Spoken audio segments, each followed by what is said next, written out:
of things going on in our great country, America, that troubles me, but yet I know God's in control. And I know He's going to take care of us. And if I'll just hold on to His hand, He's going to bring us through. We're going to talk a little bit tonight, and Pastor texted me right before church, and he said, I'm praying for you. And I said, I'm going to need it. And then I texted him back and asked him, was everything going well with him? And he said everything was great. So he's excited, and I'm glad to see this big crowd tonight. I mean, you found out I was preaching, you still came. Man, bless your hearts. That's all right. I thank you for that. I really do. You could have easily said, man, I don't know, I'm going to stay in an easy chair tonight. But you came on, and I'm grateful for that. I really am. It excited me to see you. And, you know, it'd be hard to preach to empty pews. I did that one time here because we were doing the COVID thing. And so he had me preach here one day, and there wasn't a person in these pews. You're talking about hard to preach because you're used to feeding off people and seeing nods. And you look there, and all you seen was pine back through there.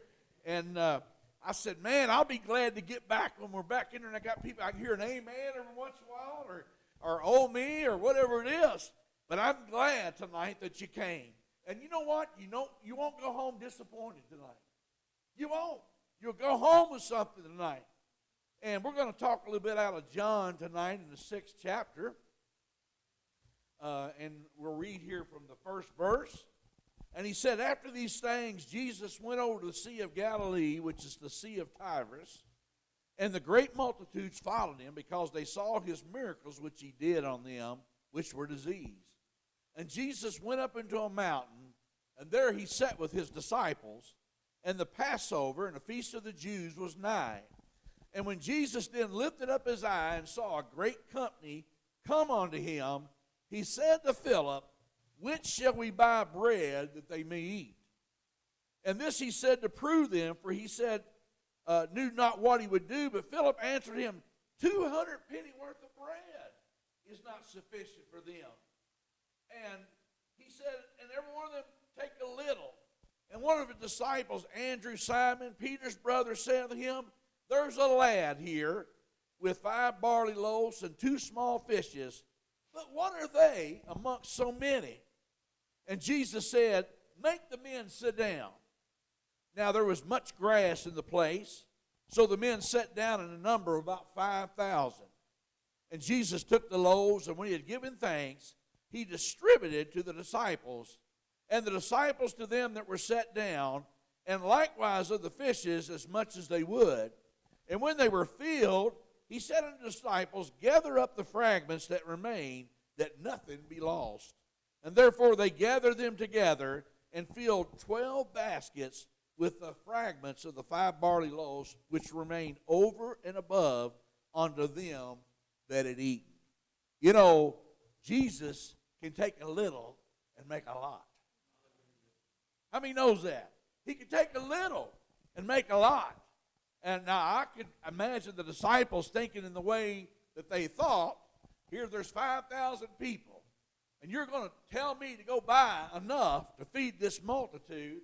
And then he sees this little lad with a fish and some barley loaves, and he began to break it. But the difference was in who was breaking it. The miracle worker himself was breaking it. I've heard of Smith Wigglesworth. I've heard a lot of great men. But they're no greater than the God that I serve. And he's the one that made them have the ability to do what they do. He's what gives you the ability to do what you do in the supernatural. So sometimes when you feel like you got a little, let me tell you, when you got the Lord, you got a lot. You got a lot. And he can take a little and make a lot out of it. He did in my soul. When he saved me, he took a little old country boy and he saved my soul. And he made a lot when he did that. And he did that for you too. That's what's exciting about it. You see, in the series of highs and lows in all of our lives, the valleys and the mountains, and sometimes it seems that, you know, we can't even go any further when we look at things the way they are. But I thought about Job. Remember him? He had lost everything he had, lost his children, lost all of his cattle, lost everything that he had. But there was one thing he held on to, And he never cursed God because he knew that God could take a little and make a lot. Matter of fact, in Job's end was greater than his beginning. That's hard to fathom that when you go through such a thing. Now, our obstacles tonight, they're overwhelming in our eyes. They are.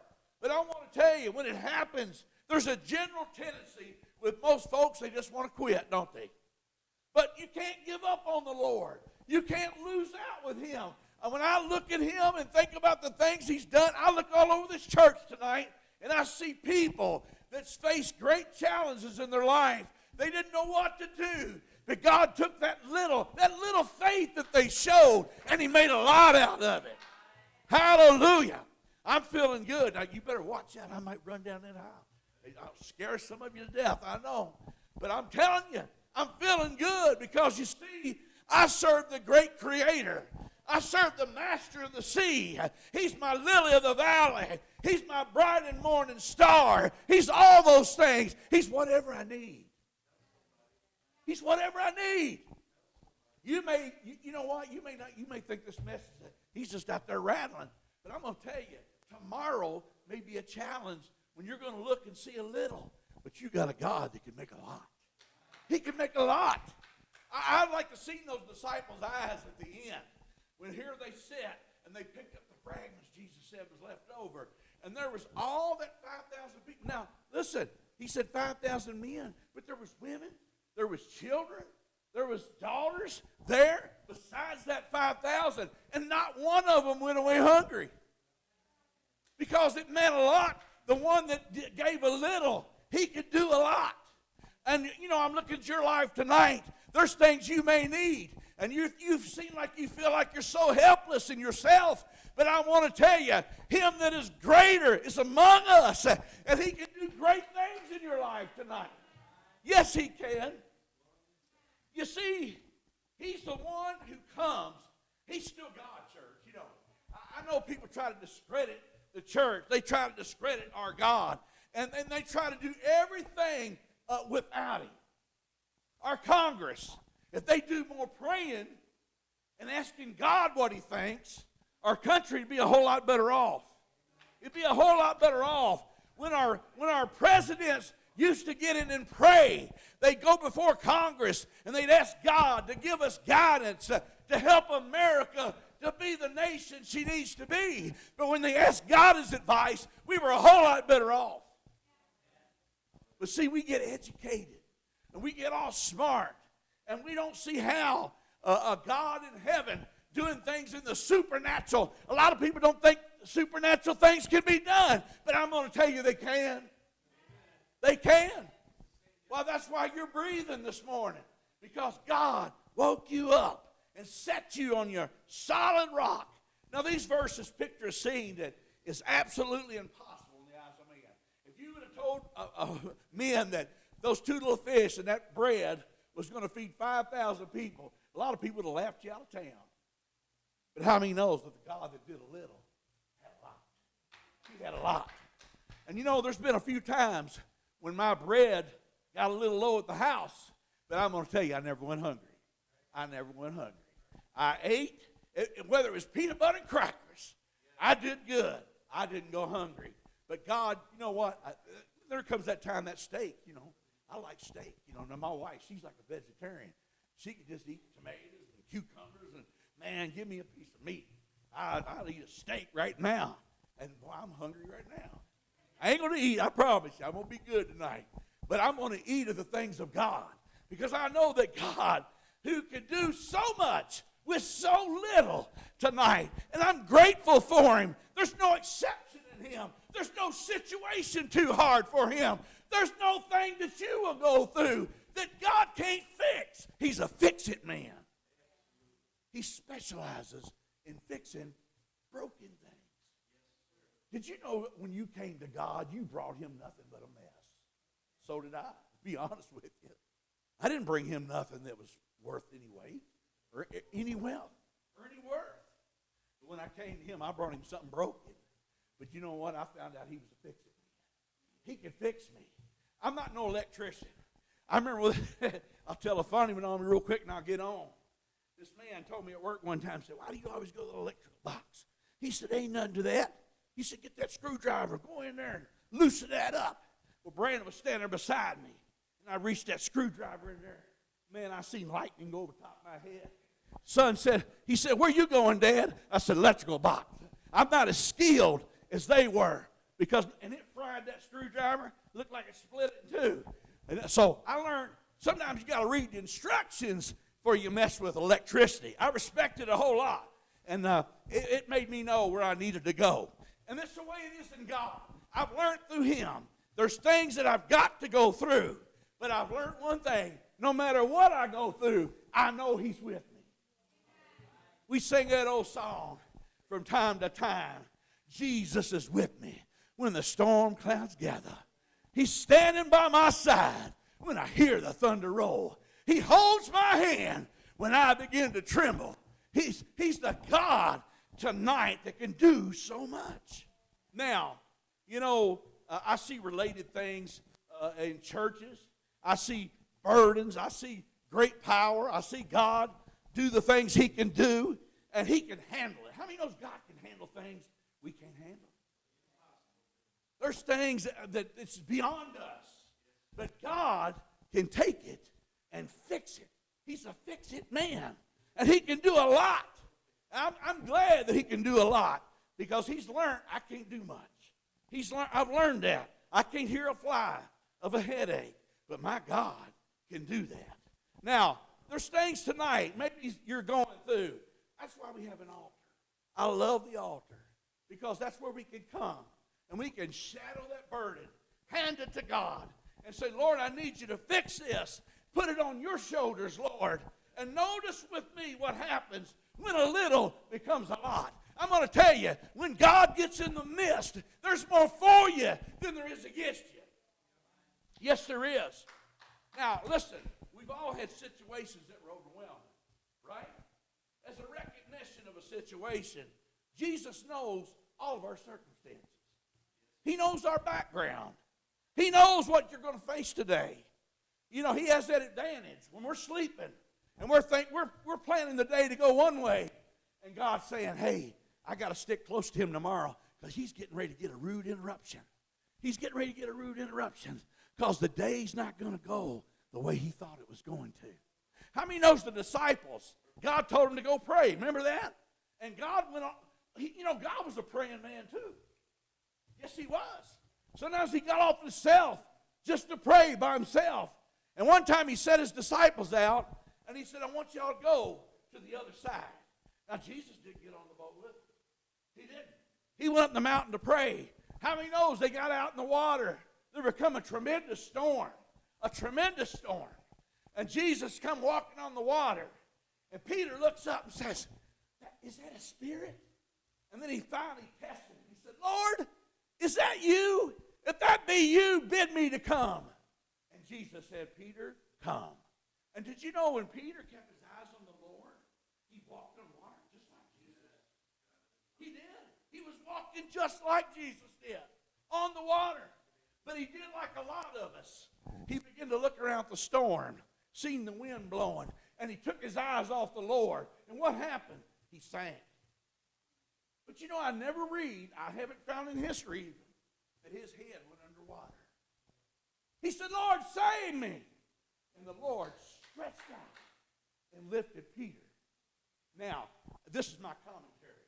I don't picture Jesus even packing Peter on his shoulder to go back to the boat. I think him and Peter went hand in hand back to the boat. Now, we all tell Peter how he failed. He fell through the water. But how many of you would got out of the boat? Huh? If he said come? Now, I've never walked on water. I haven't. I've heard people claim. I don't know. I heard a story one time, and I'm not going to get into that, but I know one thing. I know I can't walk without water without God. But I'll tell you this. How many knows there's material situations, friends? God's ready to answer. The question is, his hand is outstretched. He's always ahead of the game, isn't he? He is. The ram on Mount Moriah, Elijah's ravens, and the widows. Remember that? And, how about a request for faith? All of God's people are supposed to live by faith, aren't we? We are. It's a typical response. Faithfulness says God. Faithlessness says God's dead. But how many knows faith says he's alive? I can take you to Muhammad's tomb. I can take you to the Hindu God's tomb.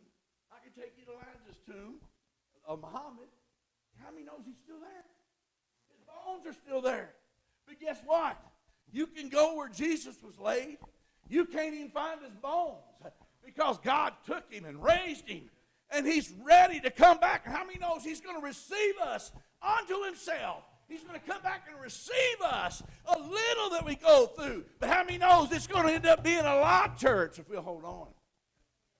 Oh, yes. Oh, yes. How many knows the response of the flesh? It always says, I don't believe I can do it. I don't believe I can do it. Philip's response centered around money. Remember that? 8th month of wages, about $12,000 today. Andrew's response was similar. It's centered about what couldn't be done. But the question is, how do we handle this situation? There were 4 responses to those questions. Let's get rid of the problem. Let's raise some money. We hear that from time to time. We have a little, but it'll never be enough. But let Jesus have it. Let Jesus have it and see what happens.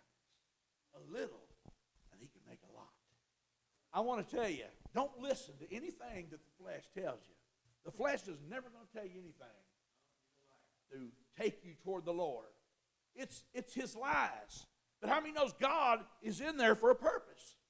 You see, God's way to handle the impossible is found in Philippians 6 and 7, 4 chapter 6 and 7. You see, God isn't looking for excuses. He isn't looking for self-doubts or question marks. He's looking for faith. Yes, he is. Looking for faith. His supplies were insufficient, according to Andrew. And by the way, did you know the number 200 means insufficiency? 200 means insufficiency. Everything they had was really insufficient for the situation. But God took the little and made a lot. Yes, he did. Now, the size of the gift. You know, I've been given a lot of gifts in my time. I thought about the 5 biscuits and maybe the 2 sardines. We'll look at it like that, huh? I know it's probably bigger fish than that, but they described it as maybe sardines. And if you like Wiener sausages or whatever, I'm not going to go there and hammer out with you. But like I say, give me some steak. I'll just take that. But you see, the baby's cry to speak to Abraham, a slick to a part of a Red Sea, a stone, a sling to remove a giant, a piece of cloth at Jordan, a starving widow to speak to Elijah, manna to speak to 2 million people. Your ability, your resources may be small, but God is still God, and he can use anything that he takes. It won't be too small for the Lord. Often he will use the resources you already possess and multiply them in marvelous ways. Remember the woman? They were starving. They didn't have no oil. And here comes the prophet. And he says, hey, she says, we're just going to make this little cake. We're getting ready to check out of here. He said, hey, before you do that, make me one. I can hear that on the news now. Pentecostal preacher robs a poor widow out of her last meal. But he was testing her faith. He was testing her. He said, give me a little of that oil. And then he told her, said, go borrow some vessels. Not a few. Go borrow them. And she went and got as many vessels as she could get. And how many knows they kept filling those vessels up with oil. And her vessel never, ever emptied. It was a little, but God made a lot out of it. I don't know what you came tonight thinking about. I don't know what maybe you even need tonight. But I'm going to tell you, maybe you feel like you got a little. But I want to tell you the God that has a lot can make a lot out of it for you tonight. I am grateful for his presence, that it is sufficient. You see the sacrifice of a giver. He gave all that he had. Remember the little woman? Remember her? She gave 1 mite, maybe 2 mites it was. Throwed it in the plate. And all the disciples was looking at her like, man, she just threw two little piece of pennies there. Look at that. But God seen that she gave everything she had. That's all she had. And she gave it. And God said, great was her faith. She took a little, but God seen a lot in her giving. And that's why he called her the sacrificial giver that she was. The typical response, it's never the size of the gift. It isn't. It isn't. It's always the heart of the giver. Did you know I've had people hand me things, and I truly believe they need it worse than I did. I remember me and my wife, we was always one, we like to give. We never could handle that, somebody giving to you. You know, you always want to be that giver. And I remember one time we ran into a hard time on my job, and things were getting close, and I was really, to be honest, going through the service trying to worship God, but yet thinking, what about tomorrow? You know, what's it going to look like tomorrow? And this one man come in the church. He said, hey, brother, have you seen your car? And I started asking, what, I have a flat tire and going on with everything else? He says, no, man. He said, go out and look at your car. And I went out there, and there was all these groceries on top of my car. I said, who's responsible? Who's responsible for such a thing? And there was a little sister in the church that had a rough time herself. Had two little babies, maybe three, I don't know. She had a rough time. And she's the one gave. And I told her sister, I said, I appreciate it. I really do. I really do. And I don't want to sound like I'm, not grateful. I am. I thank you for thinking of me that way. But I said, sister, to be honest, and you got to be careful. But sometimes I just said it this way. I said, you need this more than I do. She said, you don't understand. She said, God gave my husband a raise. And she looked at me right in my face, and she said, are you going to steal my blessing? And I said, oh, no, I would never want to do that. I would never want to steal your blessing. It did her heart so good that she helped us. And it was a help. I'm not going to kid you. It was a big help. But I'm telling you, God can take a little in our lives, and he can make so much. Now, how many knows the stain of doubt? It's always around us, There's always an adversary that tries to make you doubt that can't happen. That can't happen. But how many knows it can happen? I remember I bought a new car. It was new to me, put it that way. Hadn't even made the first payment on it. I lost my job.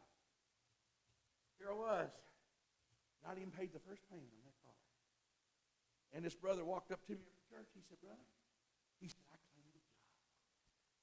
And you know how we do sometimes. Oh, yeah, thank you. I mean, I wanted to believe it. I really did. But I knew the job was hard to come by. And I said, well, thank you for praying for me. Well, I went home thinking this is going to be an average night. I'm just going to sit here a while. My mom comes in and said, you better get to bed, son. I said, what are you talking about? She said, you got a job. You start in the morning. I said, who? She told me who it was. They called me. They're going to start using me. You know what? I told the devil later on. I paid that car off 6 months in bed. He was sitting there telling me I was going to lose my car. And I paid off 6 months before it did. That may not mean much to you, but hey, my name went off that slip. God took a little, made a lot out of it. God can do the awesome things. You see, we don't believe some things that he can do. We'll worry. Sometimes we'll hold on to worry and doubt. We'll carry it to bed with us. And all the time, God said, I wish they would just ask me. I'll show them what to do. I'll show them how to fix it. How many knows their surplus that they had was abundant? It was. Jesus was not disturbed by their circumstances at all. You never had a problem greater than God's ability. I'll tell you that right now. There's faltering when we're sanctified sometimes. He used the doubters to feed the hungry. A blessing. He goes to teach them control. When it looks impossible, just keep on serving God. You may be going through something right now and you just think, man, he don't even know. He don't even realize what I'm going through right now. But I'm going to tell you that God that has a little can do a lot. He can fix it. He's a fix-it man. Did you know when you're famished, but yet satisfied? It's kind of strange sometimes. Every need was met. Nearly 20,000 people were fed. And Jesus took that little, turned it into a lot. Yes, he did. Place your little in the Lord's hand and see what he can do. See what he can do. The faithless were stupefied because they didn't believe it could be done.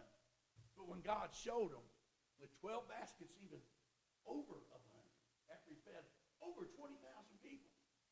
Do you look at things you face in life and say, there's no way. There's no way. But I'm going to tell you, friend, as long as there's a great God, God sits on the throne tonight. He ain't left it. There's a way. In fact, he says, I am the way. He said, I am the truth. I am the life. You can get it in the hands. He can handle it. Make it a lot out of you for a little. What do you need to bring to him tonight, church? Have you thought about that today? What do you need to bring to him where he can make a lot out of it? I want somebody to come. Give me a song tonight. We're going to come into the altar. I don't know what you're going through. I don't even know what you're facing. Maybe you're facing some things and you're saying, Lord, I've just got a little faith here.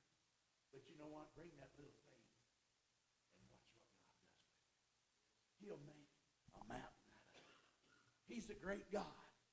He'll take care of us. I love him tonight. Don't you? Heavenly Father, we're grateful tonight. Lord, as we read this account, it looked so impossible. But Lord, you took those little fish, that little bread, and you fed over 20,000 people, Lord. Lord, I'm excited to see what you're going to do with my little. I'm excited to see what you're going to do with this sister's little, because he can make a lot out of it. Why don't we come to these altars tonight? Let's pray. Let's have a season of prayer with God. Oh, thank you, Jesus.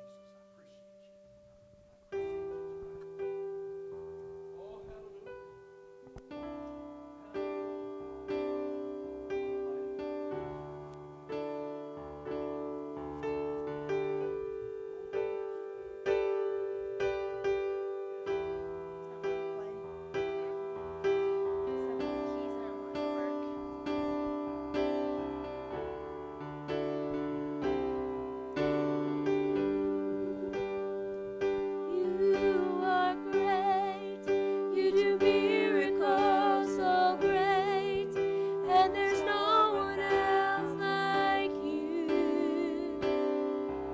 There is no one else like you. You are great. You do miracles so great. And there's no one else like you. There is no one else like you. You are great.